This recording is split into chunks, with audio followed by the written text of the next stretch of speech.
Hey everybody, what's up? It's your girl Bondi Blue and I am back for another Married to Medicine LA review, you guys. All right, so let's go ahead and get into it. Jasmine and Imani go and have a conversation off to the side. All right, so y'all know the episode started off where the last one left off, which was with Quad doing way too much. The ladies having side conversations as we're all trying to understand why all the beef between Jasmine and Imani. It's uncomfortable, so they go off to the side so that they can have a conversation betwixt the two of them while Quad and Britton try to have some understanding about side conversations. And you know, Quad was just doing too much, y'all. I'm sorry.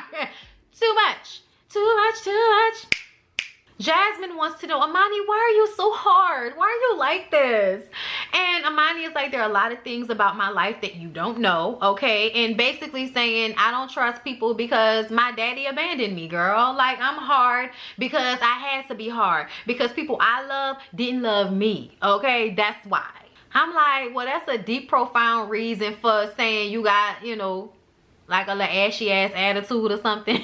Like, I'm just saying, Imani's energy can sometimes be very like snooty, you know, like I'm hood but I'm still above you in some way. Oh my god, I don't know how, but I am. You know what I'm saying? It's kind of annoying. Like, her energy can sometimes be annoying, but I feel like Jasmine's energy can sometimes be annoying as well. I think you have a superiority complex as well. Just because everybody thinks you're a dumb blonde doesn't mean that you're not also someone who judges other people. I feel like she comes off like she's always trying to play the victim. She's always trying to play the victim, but she's just as flawed as all of the other girls that are messy and talking about one another behind their back. Just saying. But they work out their issues, they hug it out, they have a sincere moment, and hopefully they can move forward. They won't. Jasmine will be trying to figure out what Imani's home situation is like and why you were judging me and what your husband doing and all of this type of shit. This Jasmine Imani shit, even though we're having this scene where it's supposed to end, it's not gonna end. It's gonna keep going. It's stupid. It's stupid. Then everybody gets massaged on by some buff-ass black men. Okay, that was nice. And then Heavenly attempts to kick everyone out because now she wants to go to bed. I'm like, all right, Heavenly, calm down. And y'all, then we see what's going on in Shanique's home life. So y'all, Shanique is working like not as a real estate agent, but like working with a real estate agency or something like that, child. I'm not sure, but either way, we see her getting the kids together, making breakfast for everybody, you know, rushing to work, rushing to get the kids to school, and her husband is just standing there like, okay honey, I'll see you later. You know what I'm saying? Like, even though his contribution to their household is greater as it pertains to the money, it does seem as if there's leaving something to be desired as it pertains to their like household. You know what I'm saying? She looks way too tired, okay, to just be getting up and, you know, having to get the kids together. I did see her husband brush their son's hair because he was brushing his waves in the wrong direction, but still, you know what I'm saying? Like, just some of it feels like women are always doing the absolute most. We're always doing our job, okay, in the household, and the man's job outside the household as well. And I'm using quotes because, you know, those stereotypical, you know, gender assigned jobs and shit, I think that's bullshit. I think you should do what works best for you and what works best in your family dynamic, and everybody's family dynamic is not the same, okay? But something about her running herself ragged while he looks all refreshed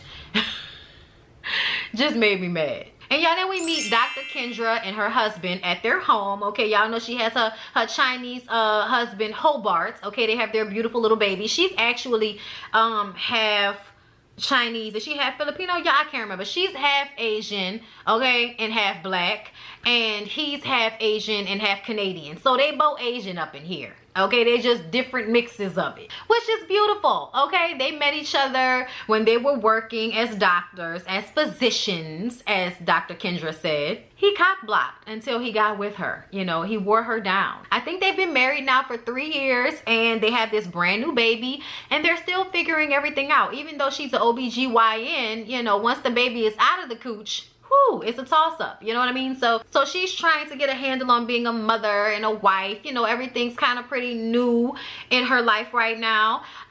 I like her when she's just with her husband, but y'all, I don't know how I'm gonna feel about Dr. Kendra. Something about her,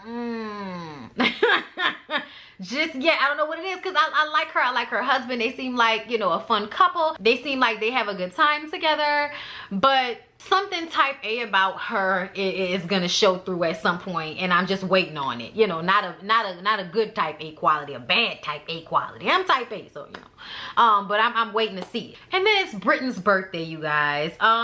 Contessa was staying over there at Britton's house, so they're having breakfast that morning with her husband and the kids, and they're talking about how there's no sex in their household currently because, you know, their kids are in the bed and everything. And Contessa's like, girl, you gotta get them kids up out that bed, girl. You gotta make time for your husband. And he's talking about how sex is just maintenance at this point. All right, it's time to get that in. Yeah, I'm like, sometimes it's definitely maintenance. Sometimes you don't feel like it, but you know you gotta have sex because it's gonna make you feel better. That happens all the time, okay? But me personally, I'm like about to be 32 years old, off birth control, and everything I want to do is straight off impulse. Ain't nothing planned out around here. What's up? You know what I'm saying? Like, that's just where I'm at with it right now. But I do understand it as a married person. So her husband throws her this 30. So her husband, I think, knows that he's kind of been a bit of a jerk about this whole moving situation. He complains about every damn thing, okay? So, I mean, he has every right to complain about not being in the same bed with her. But he throws her a 43rd birthday party. It's a whole soiree. It's a vibe. It's nice. It's cute, okay? Cocktails, hors d'oeuvres, the whole ordeal. Everyone is in attendance, including Heavenly in her struggle heels. Y'all, this episode was so boring if it was not for the fact that Heavenly struggled to walk in those high heels. Like, I was dead, dead to the ground watching her struggle in them damn high heels. And then Heavenly meets Hobart, Dr. Kendra's husband, okay? And he is not worried about Heavenly worrying about his dick size. He said, as long as it don't stop my money and she's a you know, a nice person to party with, I don't give a damn, okay? That's all I care about. Let's have a good time. Imani comes in. She and Jasmine hug. It seems genuine. They're rubbing boobs. It's cute. Y'all, Jasmine's eating habits are really starting to annoy me. Like, yeah, can I get that with no seasoning on it? Does it have seasoning on it? Oh, never mind. It's like, you know, seasoning can sometimes be herbs, right? Like, seasoning isn't always salt. Sometimes seasoning is parsley. Sometimes seasoning is cilantro. Sometimes seasoning is sage. Like, who knows? But I'm just sitting up here like, you don't want no seasoning on your food? Like, not even like vegetable seasoning? Yeah, like, I don't want to be around people like that. Like, I'm sorry, but that's too California for me. No seasoning on your food. They discuss Imani's husband being in Oklahoma for 3 months and only coming to visit her once, and how she's enjoying, you know, sleeping in her bed alone and, you know, having her house to herself. She's enjoying it, which makes all the other ladies think that she's bullshitting and something else is going on. Britton knows exactly what's going on with Imani, but she's not telling anybody because it's not her business to tell. So she decides to, you know, kind of play with Shanique and Jasmine a little bit and say, you know, maybe he's in jail. You know what I'm saying? Like, because they'll believe anything. So she's just playing with them. But they happy about it, okay? They love to think that that's possibly what's going on, especially since Imani said that Jasmine and her husband lived in a drug dealer's house. So, yeah. Now, you know, she said her husband was a drug dealer. Like, she didn't say that, but it's definitely worked its way into that. And now, whatever is going on with Imani's husband, they're going to turn that into an issue. Shanique and Jasmine are already dead set on trying to figure out what is going on with Imani, because she was judging her and everybody was wondering where her husband was. Why isn't your husband around? First of all, Jasmine, we actually met her husband. Nobody knows what your husband looks like. That's why it's weird.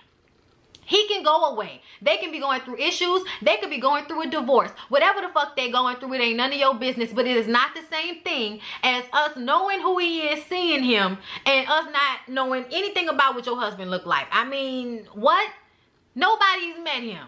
Okay, we didn't met everybody else in your family, but we ain't met your husband. Like, shut up, Jasmine. Shut up. Contessa gives a speech to Britton at the party. She cries.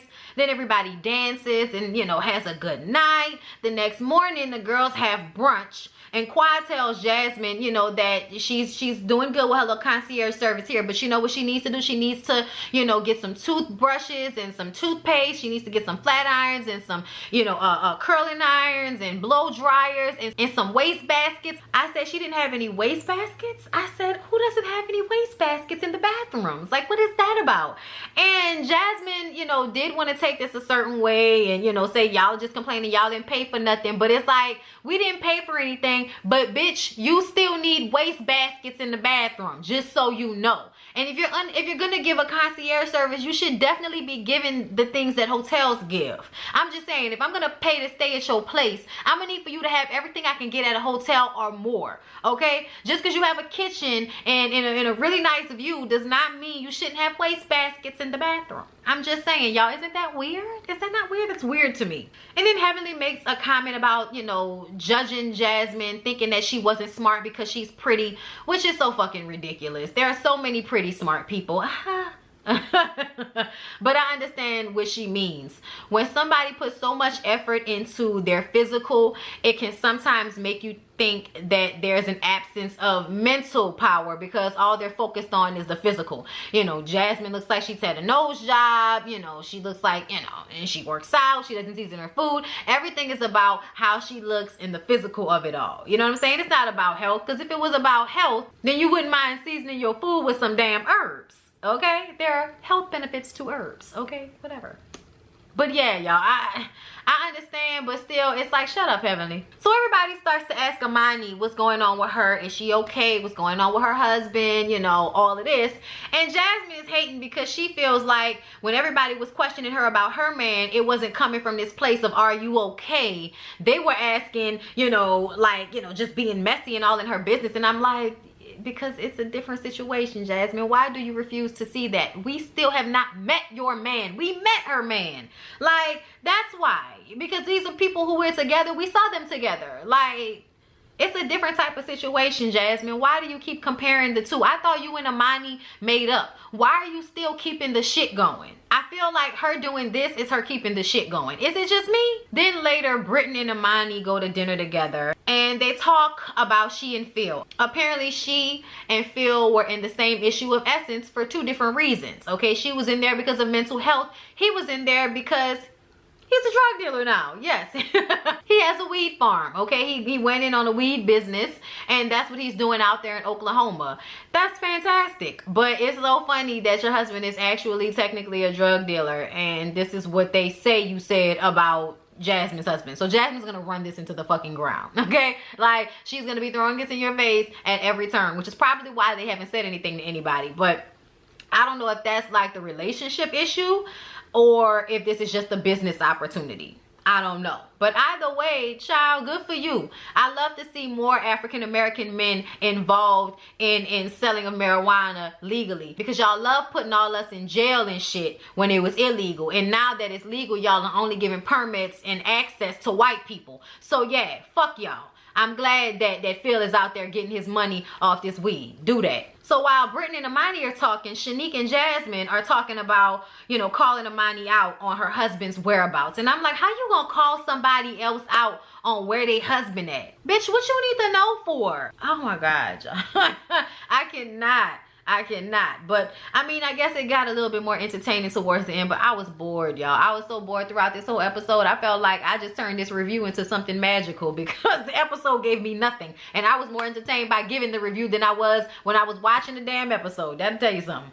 But anyway, y'all, I love y'all. I hope y'all are having a good week. I hope y'all enjoyed the video. I'll see y'all in the next one.